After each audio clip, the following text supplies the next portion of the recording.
It is most difficult for me to think about what's going on here when I sit down to write back to the United States. Something about the virtual portal into luxury. I don't know if many of the children here have ever existed without tank shell holes in their walls, and the towers of an occupying army surveying them constantly from the near horizons. I think, although I'm not entirely sure, that even the smallest of these children understand that life is not like this everywhere. It was Sunday afternoon in Charlotte, about noon actually, and I received a phone call, and my son-in-law, Kelly, was on the phone, and he asked if Craig was there. And something about the way he asked made me realize, I felt right away that something was wrong. And then I asked, why, Kelly? And he hesitated for a minute, and he said, we've had some very sad news. And then my daughter, Sarah, I could hear her in the background, and she got on the telephone, and she said, Mom, it's Rachel. And I think the first words out of my mouth then were, is she dead?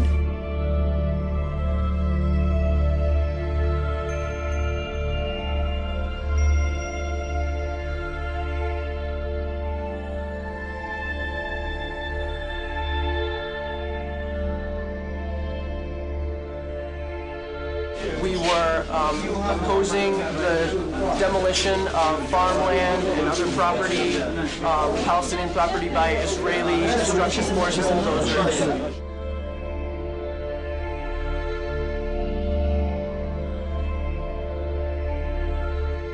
And the bulldozer drove up, and it kept going, and she tried to move back, but she couldn't move back, and she got caught underneath.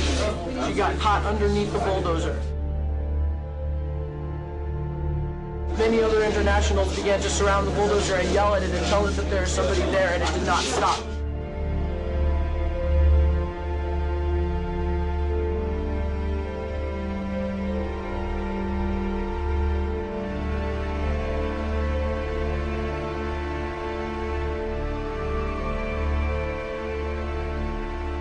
Where Rachel was killed, she was protecting a doctor's home. And that's important to realize. And the 3 children, his wife, she knew that family, and that doctor felt that Rachel was like a daughter to him. He bought that house. It was in the middle of a neighborhood. There were other rows of houses between his house and the border. Those other homes, those other streets were all destroyed, and now it was his turn. And I've had people say, well, she was in a war zone, and Cindy points out that war zone is people's neighborhoods. Those are children. I'm here for other children. I'm here because I care. I'm here because children everywhere are suffering, and because 40,000 people die each day from hunger. I'm here because those people are mostly children. We have got to understand that the poor are all around us, and we're ignoring them. We have got to understand that these deaths are preventable. We have got to understand that people in third world countries think and care and smile and cry just like us. We have got to understand that they are us, we are them. My dream is to stop hunger by the year 2000. My dream is to give the poor a chance. My dream is to save the 40,000 people who die each day. My dream can and will come true if we all look into the future and see the light that shines there.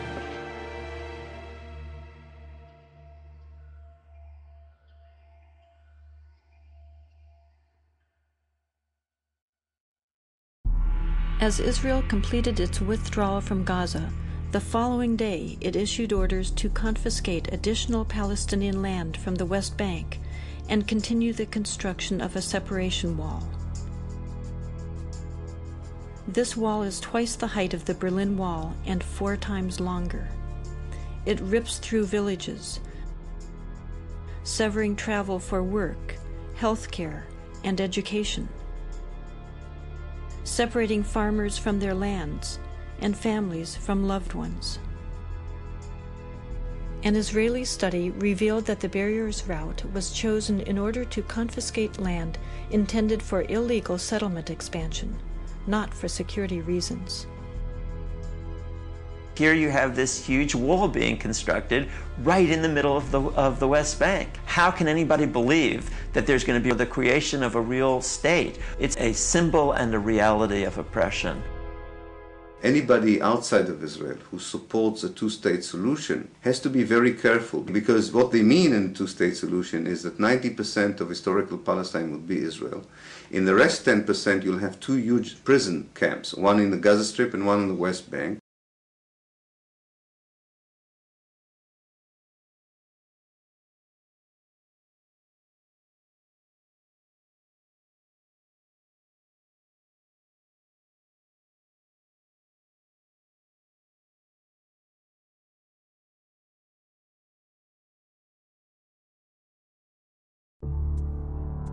The people who fought in the war were also the people who wrote the history books of the war. And they already had a story that they made up about what had really happened. And that story was integrated in the Israeli educational system. It was integrated in the media and the political discourse. Some of us who work as Jewish educators have been admitting over the last maybe 10 years that it is propaganda. Israelis don't understand what's going on. They don't know the occupation. We began to educate ourselves. And the first thing we did was invite women, Palestinian women, to come into our homes and talk to us and tell us what exactly was the problem as they saw it. And little by little, we learned about their lives. We learned about the suffering they encountered on a daily basis.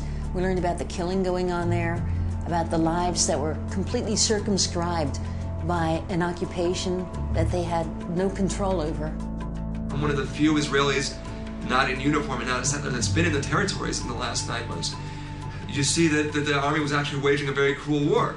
On the Israeli side, there seems to be no understanding that this is how you create terrorism. If you are so repressive on a people, you give them the sense of having no options, and that's a very dangerous place. In fact, there's a very clear correlation between the kind of human rights abuses that Israel commits in the West Bank and Gaza and the Palestinian militant response to those abuses.